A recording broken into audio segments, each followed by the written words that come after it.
Olá, boa tarde, né?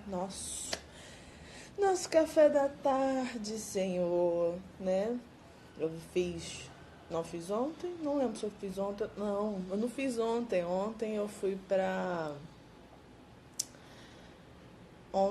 fiz uma palestra de numerologia aqui no perto, né? Aqui no Flamengo, no Rio de Janeiro.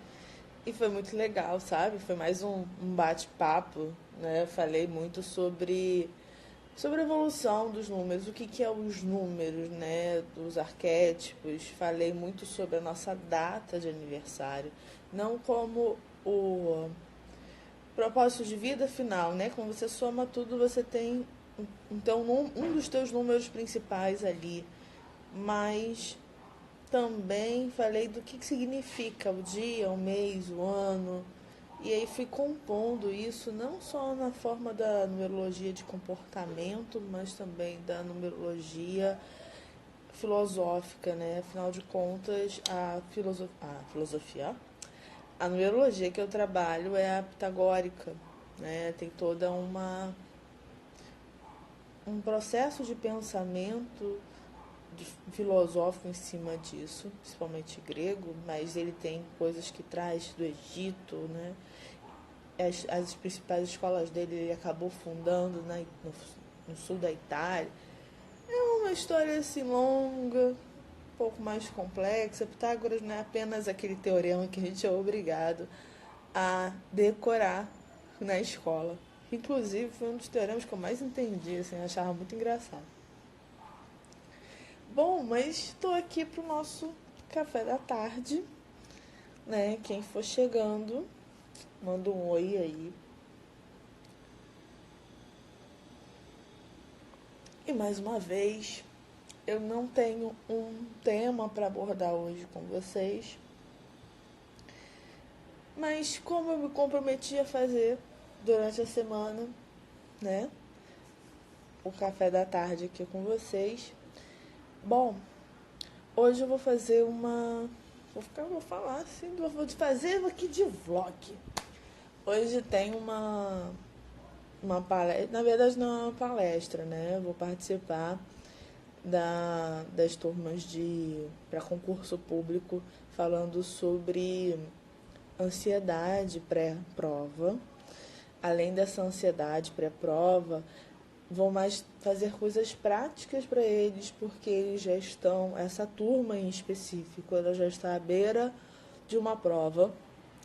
E aí vem simulado, vem um monte de coisa e a tensão fica ainda mais forte, né? Então, hoje, mais tarde, eu vou estar numa turma de concurseiros falando sobre ansiedade pré-prova e principalmente, olá, e principalmente falando sobre não, falo, levando coisas práticas, né? Porque, como eu disse, eles estão à porta de uma prova, então, nesse momento, prática. Só que assim, não é só eles, né, que tá nessa berlinda de prova, de estudar, todas as expectativas num único lugar que demonstra ansiedade, né? A gente que não tá nessa loucura no dia a dia também demonstra ansiedade.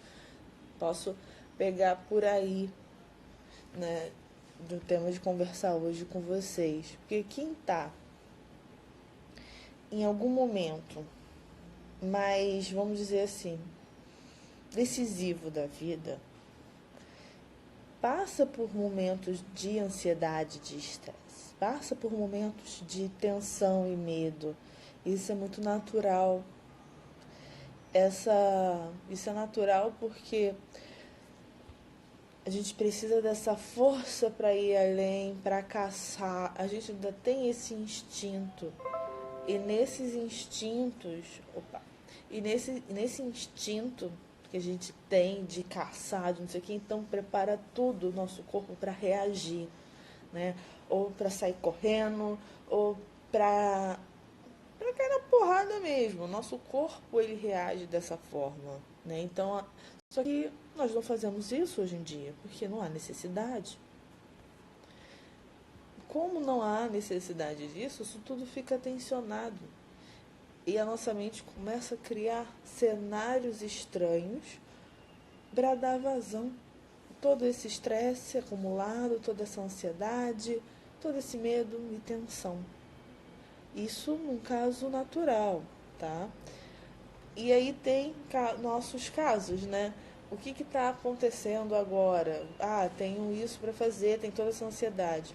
Mas se você já é uma pessoa e já carrega essa ansiedade, se você é uma pessoa que já tem um histórico de que situações de mudança, situações de estresse te paralisam de alguma forma, você não rende a mesma coisa na vida. No caso deles é uma prova. No seu caso pode ser na vida. Então, tem isso hoje.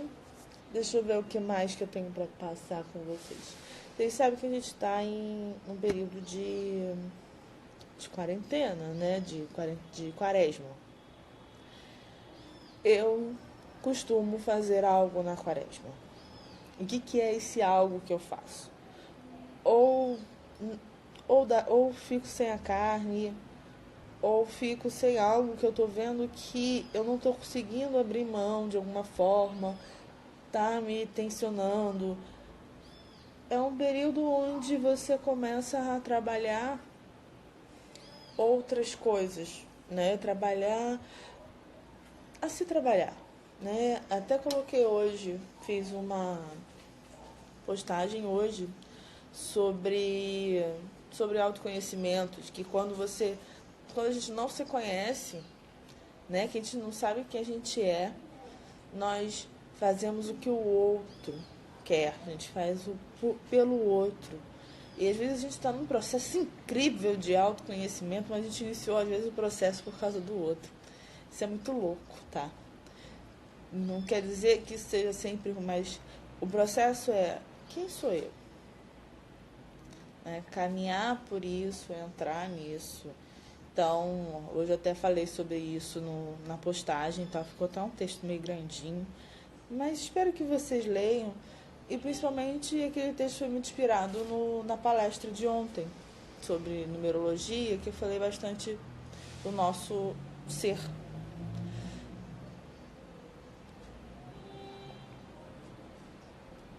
Mas estava falando da quaresma, né? O que é a quaresma? Então, essa busca, esse entrar em contato com, vamos dizer assim, com os meus poderes, entrar em contato com quem eu sou, entrar em contato com as minhas sombras. Então, eu sempre faço algo. Esse ano, eu cortei o café e, além de cortar o café, eu estou fazendo todos os dias um processo de limpeza emocional em mim, tá? E às vezes eu faço com alguns clientes também, mas eu, além de estar fazendo, nesse período de quaresma, eu estou fazendo em mim. Então, eu estou ali me limpando emocionalmente, algumas coisas, pensamentos que... Porque, assim, quando eu faço num cliente, normalmente ele chega e ele já tá com aquela dor latente, tá? Aconteceu algo, alguém falou algo, algum pensamento que não sai da cabeça. Então tá com aquela dor latente, sabe? Aquela ali acontecendo naquele momento. Porém, quando faço nesse mesmo sentido, uma pessoa que não tá com isso latente, tá só buscando, o processo é outro. O processo é outro por quê? Porque, primeiro, aquela dor não está latente. Então, vamos ver o que está acontecendo na vida da pessoa. E dentro desse, o que está acontecendo na vida da pessoa, quais são as emoções que apareceram em torno daquilo? É diferente, percebe? Eu não vou pegar vamos supor, uma raiva que a pessoa já chegou aqui, ou uma raiva, como eu estou fazendo comigo também, né? Vamos lá, não estou chegando com uma raiva que eu estou comigo, não sei o quê, ou uma frustração, ou algo nesse sentido. Mas tem um período do dia que mesmo que eu não esteja tudo tranquilo, de boa, suave, vou pegar e vou fazer essa limpeza emocional, né? Tô contando aqui o que eu tô fazendo de quaresma, que eu acho esse período muito interessante para autoconhecimento, para limpeza. Então, eu tô fazendo esse processo de limpeza emocional comigo, mesmo não tendo algo tão latente. É a mesma coisa que eu faço com os clientes, só que no caso do cliente, normalmente ele chega com aquela dor latente e aí depois a gente vai trabalhando as outras. Mas teve uma, acho que foi a última, não lembro, que eu fiz o do soltar, né? Se eu posso soltar isso, se eu soltaria, quando soltaria. E essas 3 perguntinhas, por mais simples que elas pareçam, quando você começa a se perguntar e a responder sinceramente, tá? Sim ou não, não importa a resposta, é um trabalho de reconhecimento. A maioria de nós estamos apáticos emocionalmente. A gente não entende bem o que está acontecendo e apenas reagimos. Aceitamos que o outro está falando o que é, o que não é. E tá, o que eu estou sentindo agora? Não sei. Eu, inclusive, tem em outros lugares, então eu montei uma tabela de emoção também para mandar para alguns clientes, para quando ele tiver em dúvida de qual emoção que eu estou sentindo. Tem uma tabela lá, tá mais perto disso ou mais perto daquilo? É mais uma frustração ou é mais uma tristeza? O que é? Porque às vezes a gente esquece. Ah, tô sentindo uma coisa. Uma coisa. Então eu tô vendo esse período de quaresma desse ano meu. Cortei o café, que era um vício, eu percebi que eu tava com toda hora tomando café, toda hora tomando café, toda hora tomando café. E, e só de eu ter cortado isso, toda vez que eu venho a vontade de tomar o café, eu procuro em mim quais são as emoções que estão me fazendo procurar aquele café. Talvez uma pausa no meu dia, estou me sentindo cansada, estou me sentindo esgotada. Então, só o fato de eu ter cortado isso, ele me traz várias sensações que aí eu utilizo nesse processo de limpeza. Outra coisa que eu cortei, tava ficando viciada em joguinho de celular. Né? Em joguinho bobo mesmo, de você juntar numerozinhos. Porque assim, não tava andando na rua, tava pensando nada, um tempo passando, vou fazer o joguinho. Assim, então tá, nesse período da quaresma sem joguinho nenhum do celular. E eu também não tirei, não excluí eles do celular, eles estão ali. Então, eu olho para eles, porque eu trabalho com o celular, né? Então eu fico assim, não. Esse é um processo de eu entender o que é aquilo na minha vida. Por mais que eu já tenha feito vários processos, café é vida, né? Mas quando ele tá demais, tem alguma coisa por trás. Vou voltar a tomar café, mas espero que menos. Mas quando as coisas estão demais, se tá um pouco dependente daquilo, assim, não, o pensamento vai, é hora de tomar um café. Tá tomando trocentos cafés, assim, num dia. Então, garrafa do café aqui do lado da mesa, toda hora tomando. Mas isso traz algumas reflexões, se eu estou prestando atenção em mim. Então, esse é um momento de trazer reflexão. Né? Hoje o bate-papo está mais parecendo um vlog, eu estou contando algumas coisas. Porque como o meu aniversário esse ano cai exatamente na Páscoa, falei assim, então deixa eu fazer a quaresma direito. Deixa eu pensar nisso direito como um período de purificação de algumas coisas. Né? Não pensei nem em purificação do corpo físico, pensei mais do emocional. Então, todo dia eu sento e trabalho meu emocional. Então, é a quaresma, sim. Sempre eu acho, toda a quaresma eu acho que tem um processo aqui, né, na nossa terra, independente do que você acredita, independente do mundo, que caminha para esse expurgo. Então, muitas coisas vêm vindo, sabe? Como se fossem, vou colocar um termo, né? tentação, porque eu não achei um outro termo. Mas é como se saísse das sombras algumas coisas nesse período, justamente para testar. Testar paciência, testar vontade, testar o quanto você está firme em algum propósito. É um período que vem mais essas coisas à tona, né? Até pela egrégora, principalmente para quem acredita, né? Mas para quem não acredita, a egrégora ela pega de alguma forma, tem uma validação ali, é algo que tem tanta gente vibrando, trabalhando esse campo, que é um momento realmente de trabalhar isso, né? De colocar os pensamentos, prestar atenção nas emoções, prestar atenção em que está vindo. Então, esse era o bate-papo de hoje. Deixa eu ver se tem mais alguma coisa para falar sobre hoje. Só que deu um vendaval aqui, minhas cartas caíram todas. Mas... gente, não sei se vocês conhecem. Esse aqui é um dos meus livros, que eu sou coautora. Esse aqui. E esse daqui eu fiz na época do... Opa, o celular tá fugindo. Esse aqui, na época do lançamento dele, eu fiz lá no canal do YouTube. Lá no meu canal do YouTube, eu fiz uma série falando sobre os capítulos desse livro, dando dicas, comentando desse daqui. Fala sobre crenças, sobre um monte de coisa. E o outro é esse daqui, que eu também sou coautora, né? Eu e um bando de amigos loucos.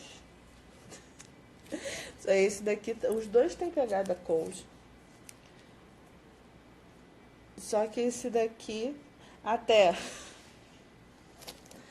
esse daqui, ele fala sobre os nossos sonhos que vão se perdendo na vida. Né? E essa história da gente perder sonhos na vida é muito interessante. Por exemplo, se você for pensar o que você queria ser quando você era criança, talvez não tenha nada a ver, provavelmente não tem nada a ver com o que você é hoje. Mas se você parar para analisar, mesmo que não seja aquela profissão, é pensar assim, tá, por que eu gostava daquilo? Porque quando a gente é criança, até adolescente mesmo, na hora que a gente está escolhendo, a gente não tem muita noção daquele sonho.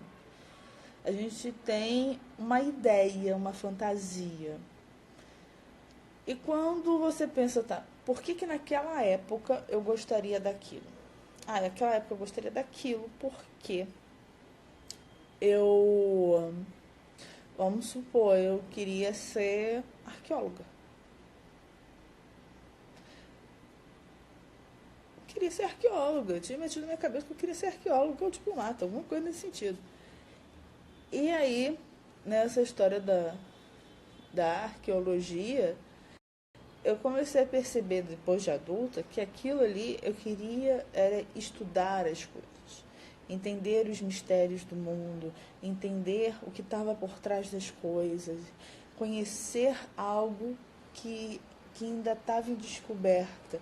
Então, não necessariamente a minha vontade era ser isso, mas minha vontade era de estar aprendendo sempre mais. E aí você acaba entendendo um pouco mais sobre você. Ali no livro tem várias coisas, né? Tem tanto sobre os sonhos, resgatar os sonhos, como também daquele ali eu não fiz lives sobre ele. Tem uma boa pedida. Mas assim, sonhos, ser empreendedor, sonho de ter um emprego dos seus sonhos, porque o sonho não é só de um lado, né? Cada um tem o seu sonho, sua individualidade, o que se é. Então, gente, hoje eu vou encerrar esse bate-papo por aqui. Se vocês tiverem alguma sugestão, hoje foi mais um contando algumas coisas. Se vocês tiverem alguma sugestão, manda pra mim, que aí a gente bate esse papo com esse tema, tá bom? Então, beijo, até mais.